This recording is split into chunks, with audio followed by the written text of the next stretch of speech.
Bihar development dialogue में आपका स्वागत है। आज परिचर्चा के लिए हमारे साथ जुड़े हैं मिस्टर शकील अहमद काकवी जी। काकवी साहब, बिहार कनेक्ट द्वारा आयोजित इस परिचर्चा में आपका स्वागत है। बहुत बहुत शुक्रिया ज्ञान जी। और बहुत अच्छा लगा मुझे कि चलिए कम से कम जो बिहार जिसके लिए दिल हमारा धड़कता है। जी, इससे मैं परिचर्चा को शुरू करूं इसके पहले मैं आपका एक ब्रीफ परिचय दे दूं।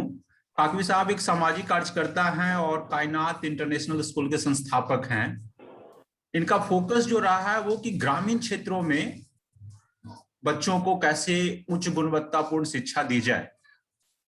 और अभी लॉकडाउन के चलते, कोरोना के चलते स्कूल करीब 1.5 साल से बंद हैं। और इसी पर आज का जो हम फोकस रखेंगे परिचर्चा का कि कोरोना और लॉकडाउन के चलते जो बच्चों की शिक्षा पे क्या प्रभाव पड़ी है। काकवी साहब एक तरह से प्रैक्टिशनर्स हैं, उस चीज को वो काफी करीबी से देख रहे हैं।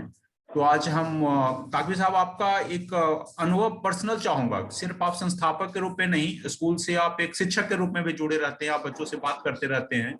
तो क्या प्रभाव रहा है बच्चों पर? ज्ञान जी, इसकी शुरुआत में हम ये कहना चाहेंगे कि कोई फूल रंग बदल गया, कोई शाख धूप में जल गई। कोई फूल रंग बदल गया, कोई शाख धूप में जल गई। ये चमन में कैसी हवा चली, मेरी जिंदगी ही बदल गई। कोविड-19 का एक बैग, कभी किसी ने ये नहीं सुना था कि कोरोना कोरोना, तो हम तो सिर्फ गांव में ये कहते थे कुछ करो ना। जैसे माता पिता भी कहते थे कि कुछ करो ना, कुछ करते क्यों नहीं है। तो ये कोरोना का जो पहली आवाज और पहली जो बात आई कि एकाएक स्कूल चल रहा था, कई परीक्षा हो रही थी, और 2020 के मार्च में एक बैग ये खबर आई कि कल से स्कूल बंद होगा, प्रभावित है कोरोना से। तो हम लोगों ने समझा कि आमतौर पे ये सब चीजें होती रहती हैं, शायद हो सकता है 2 दिन 3 दिन के लिए बंद हुआ हो, एक हफ्ते के लिए बंद हुआ हो। लेकिन धीरे धीरे जो इसके असरात पड़े और फिर वो कंप्लीट लॉकडाउन हुआ और बच्चे जो हैं, ऐसा लगा जैसे कि आज़ादी के कबल लोग बंद किए जाते थे कि भाई तुम आज़ादी का नारा लगा रहे हो तो इसलिए आपको बंद किया जा रहा है। तो ये जो हाउस अरेस्ट हुए लोग, तो ये उम्मीद रहा लोगों को कि अब खुल जाएगा कि तब खुल जाएगा, अब खुल जाएगा कि तब खुल जाएगा।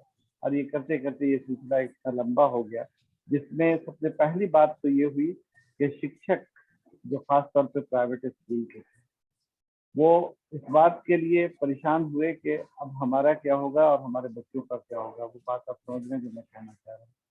दूसरी तरफ ये हुआ कि बच्चे बहुत, क्योंकि उनके अंदर एक नेचुरल वो सलाहियत होती है कि वो बहुत अस्थिर रूप से एक जगह नहीं बैठ पाते हैं। अगर अस्थिर रूप से बैठ रहे हैं तो हमें चिंता होती है कि बच्चा इतना स्थिर क्यों है।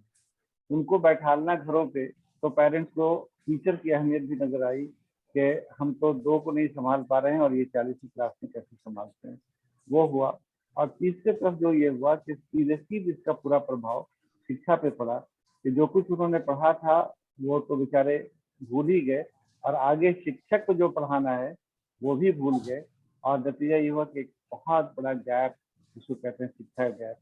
और ये करते करते फिर से 2021 का जब आगमन हुआ तो ऐसा लगा कि शायद कुछ, लेकिन वो भी खींचते खींचते खींचते बीच में जब स्टार्ट हुआ तो फिर दोबारा वही स्थिति बन गई है। इस तरीके से एक बड़ा पूरा प्रभाव जो है इकोनॉमिकल स्तर पे हम देखें तो शिक्षक के अपने जाती जिंदगी पे, पर्सनल लाइफ पे एक बहुत बड़ा इम्पैक्ट पड़ा है। शिक्षक संस्थान जो चल रहे थे किराए पर, उनके ऊपर बहुत बुरा असर पड़ा है। जिनकी गाड़ियां और मोटर EMI जो उनको जमा करना था, उन पर बुरा असर पड़ा है। और साथ में सबसे बुरा असर पड़ा है कि जो पूरे एम्प्लॉय थे जो अलग अलग कामों के लिए विद्यालय में थे, वो सब के सब बेकाम हुए। और बेकाम ही नहीं हुए बल्कि घर में रहते हुए बच्चों का जो उनका सवाल था कि पापा शाम के चूल्हे का क्या होगा, उसका उत्तर उनको हम दे पा रहे हैं, तो वो भूल गए।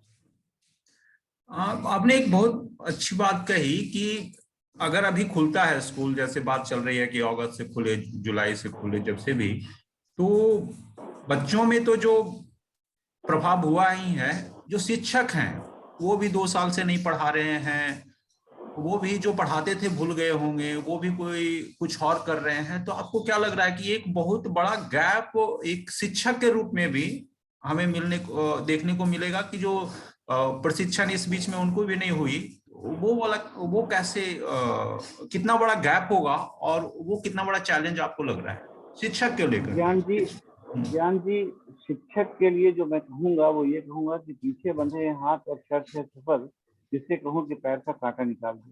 कारण यह है कि शिक्षा में हमने जो अपना तजर्बा किया वो पहले से नीतियों के आधार पे शिक्षा में गैप था। लेकिन अब जो मुसीबत है, अगर अभी मैं किसी से कहूँ कि मेरे जमाने की स्लेट और पेंसिल ले आओ, जिसे हम लोग पानी से और कभी कभी थूक से भी मिटा दिया करते, बिल्कुल। तो अब जिस बच्चे को दीजिएगा तो वो कहेगा कि ये क्या लेकर है। अभी क्या हुआ कि जो ऑनलाइन शिक्षा की पद्धति चल गई, तो वो बच्चे जिनके पास ये फैसिलिटी थी वो स्कूल जो अपडेटेड थे, और जिनके पास वो फैसिलिटी थी वो टीचर्स जो ट्रेंड थे। तो अब ये पूरा जो गैप आया है, तो उसमें एक तो शिक्षक और बच्चों के बीच में दो तीन तरह की नीतियां आ गई। वो बच्चे जो ऑनलाइन पढ़ने वाले, वो बच्चे जो ऑफलाइन वाले। टीचर ना ऑनलाइन में है ना ऑफलाइन में, कुछ टीचर ऑनलाइन में है, बकर जनरल जो है ऑफलाइन में, खासकर रूरल एरियाज में जो इश्यूज है। तो ये एक बड़ा चैलेंज होगा कि उनको सिंक्रोनाइज कैसे किया जाए। वो एक बहुत बड़ा चैलेंज होगा स्कूल मैनेजमेंट के सामने और शिक्षा पद्धति के लिए। उसके लिए बहुत तो स्ट्रगल करना पड़ेगा। मुझे लगता है कि अगर सारी व्यवस्था दुरुस्त भी रही और स्कूल खोल भी दिया गया, तो उसको सही ढंग से किसी एक पैटर्न पे लाने के लिए एक अच्छा खासा समय दरकार होगा, और वो एक एडिशनल लोड होगा शिक्षा पद्धति पर। डिजिटल आप जो अपने स्कूल में किस तरह से उसको प्रमोट कर रहे हैं, कुछ उससे फर्क पड़ रहा है? ऑनलाइन लर्निंग की जो बात है उसमें एक तो है कि लोगों के पास टेक्नोलॉजी नहीं है, लोगों के पास फोन नहीं है, कंप्यूटर नहीं है। दूसरा है कि शिक्षक को लेकर के भी कि शिक्षक क्या उस तरह से है कैपेबल कि वो डिजिटल लर्निंग को अपना सके, डिजिटल लर्निंग को लेकर के वो बच्चों को शिक्षित कर सके।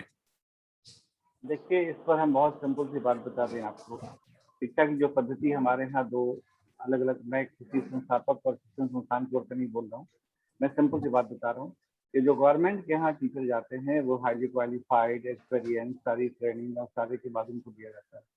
जो प्राइवेट स्कूल में शिक्षक आते हैं, चाहे कितने भी काबिल हों, लेकिन बार उनके पास वो डिग्रियां नहीं होती जो उनको फिट कर सकें गवर्नमेंट स्कूल में। अल्टीमेटली उनके लिए कोई चॉइस नहीं बनता है, तो वो बेचारे उसको कीप अप करने की कोशिश करते हैं। तो जो टीचर्स हैं, सबसे पहली बात तो यह है कि वो डिजिटल आदि नहीं थे। जो रूरल एरियाज की बात कर रहा हूँ, एक्सेप्शनल केसेस में जो स्कूल ऐसे थे जिनके पास स्मार्ट बोर्ड चल रहा था, पहले से वो ट्रेन थे और बच्चे भी ट्रेन थे।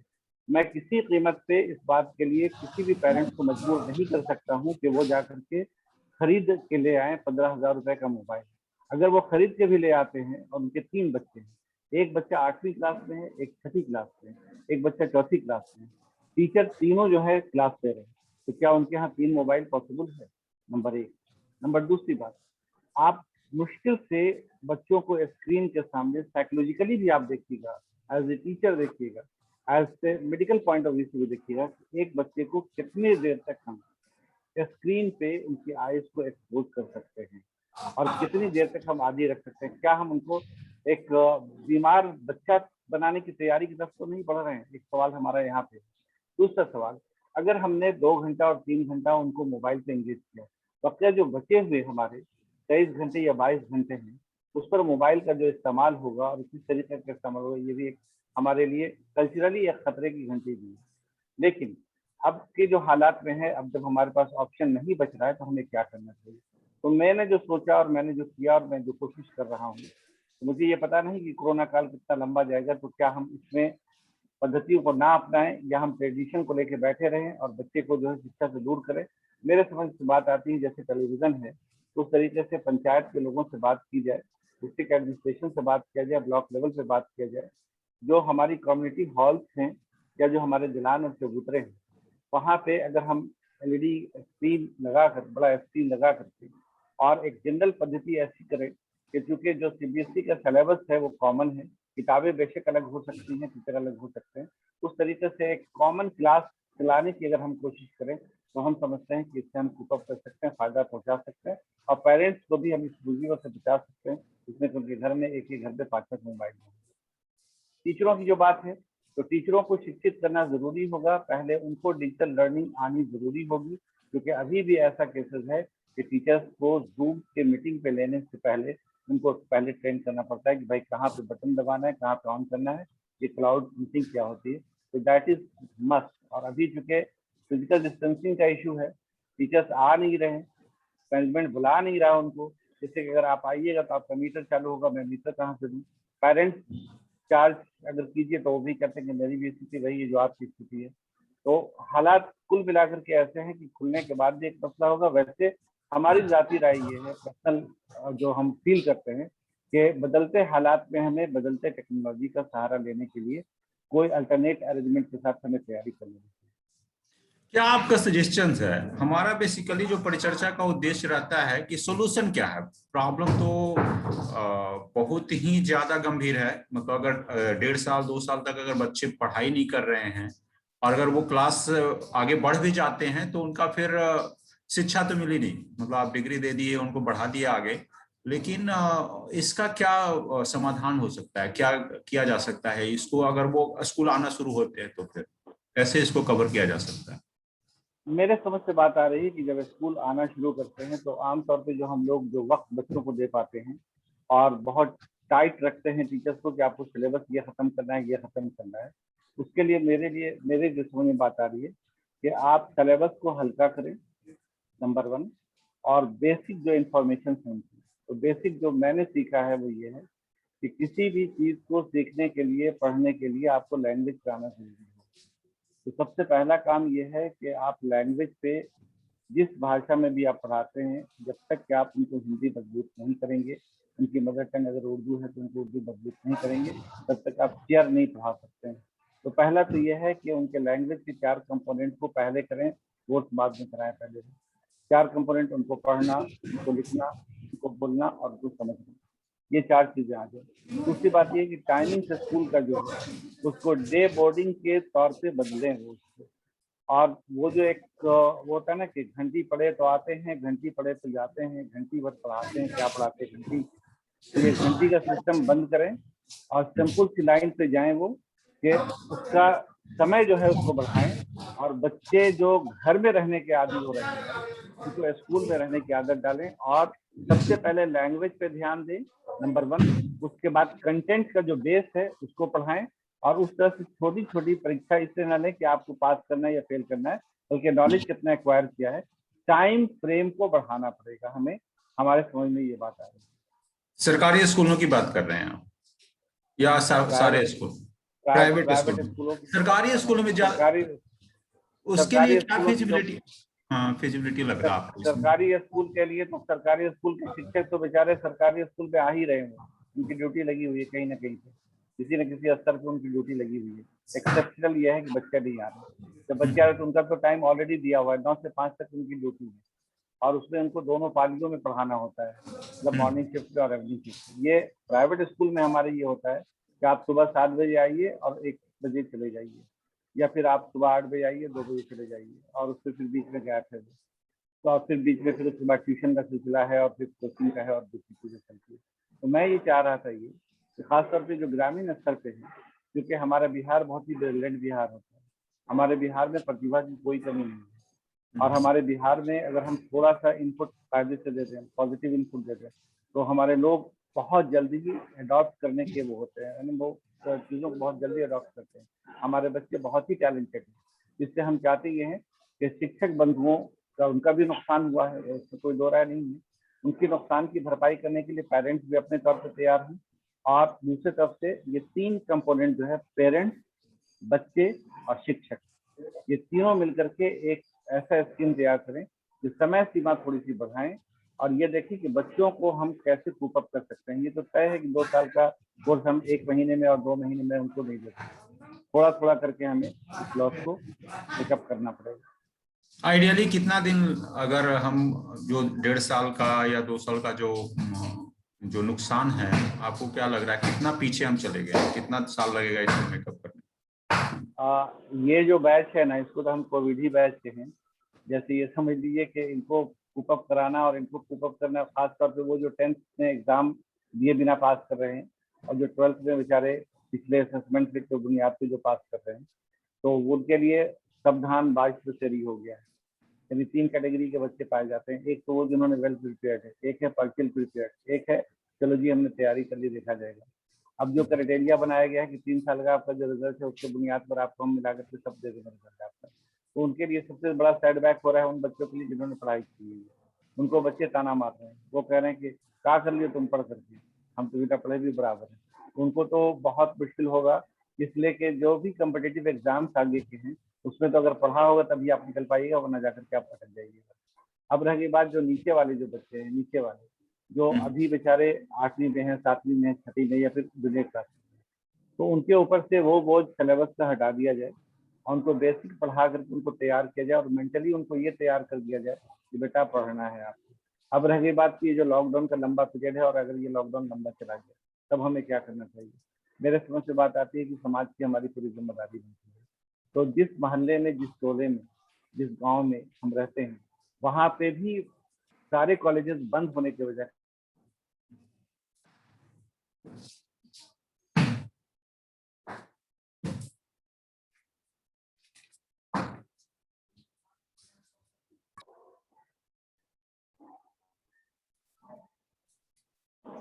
ताकवी साहब, अभी जो परिस्थिति बन रही है और कोरोना के बीच में ही केंद्र सरकार ने नई शिक्षा पद्धति की बात की, नेशनल एजुकेशन पॉलिसी की, उससे क्या फर्क पड़ सकता है? मतलब उससे क्या कुछ हमें लाभ होगा, या अभी लग रहा है कि उस चीज को इम्प्लीमेंट करना ज्यादा चैलेंजिंग होगा? मुझे लगता है कि उसको इम्प्लीमेंट करना ज़्यादा चैलेंजिंग होगा, क्योंकि वो अगर नॉर्मल डेज में होता तो उसके लिए पेरेंट्स, टीचर्स, स्कूल मैनेजमेंट और प्लस स्टूडेंट वो मेंटली तैयार होते। और अभी के जो हालात हैं उस हालात में अगर हम उसको इम्प्लीमेंट करते हैं तो एक बना बनाया सिस्टम है उसको फिर शिफ्ट करने में जो दुश्वारियां आती हैं वो एक अलग चैलेंज होगा। और दूसरा चैलेंज ये होगा कि हमें जो पटरी से ड्रेल कर गए हैं हम उसको खींच करके लाने में एक वक्त लगेगा। उसी बीच में अगर हम और दूसरा सिस्टम डाल दे रहे हैं तो यकीनन वो एक बहुत बड़ा चैलेंज होगा हमारे लिए और चैलेंजिंग तो बहरहाल रहेगा। बल्कि हमें ये लगता है कि बिहार के प्रोजेक्ट के बारे में जैसे हम लोग के घर में ये बात होती है कि मेरा तो आज़म है इरादा, यानी पुख्ता इरादे से है, मेरा तो आज़म है कि हवाओं में जलाएंगे शराब और ये जिद है कि उजाला नहीं होने देंगे। यानी मैं कोरोना के लिए कह रहा हूँ कि भाई कोशिश तो है लेकिन क्या किया जाए। और ज्ञान जी जो आपकी तरफ की जो बातें हैं, मुझे जो जिस तरह का आपको डेवलपमेंट देखना चाहते हैं बिहार में और जो समाज और आप विदेश में खुद रह चुके हैं, कतर में आप एक चमकते सितारे रहे हैं और मेरा वास्ता से रहा है, तो मैं तो यही कहूँगा कि तेरे जुनून का नतीजा जरूर निकलेगा। हमें कोरोना से घबराना नहीं चाहिए, तेरे जुनून का नतीजा जरूर निकलेगा, इसी सियाह समुंदर से नूर निकलेगा। बहुत बढ़िया, बहुत बहुत धन्यवाद काकवी साहब आपको इस परिचर्चा में जुड़ने के लिए। मेरी बहुत बहुत शुभकामना कि जल्द ही शिक्षा का कार्यक्रम शुरू हो और आपने जो मिशन उठाया है ग्रामीण क्षेत्रों में बच्चों को गुणवत्तापूर्ण शिक्षा देने की, उसको आगे बढ़ाएं। शुभकामना के साथ मैं परिचर्चा को समाप्त करता हूँ। Thank you. बहुत बहुत बहुत शुक्रिया, बहुत बहुत शुक्रिया। और दुआ कीजिए कि कोरोना काल से हम लोग आजादी मिले और मिलजुल करके हम अपने बच्चों के भविष्य जो है वो आगे बढ़े और अच्छे बिहार। धन्यवाद। शुक्रिया, थैंक यू।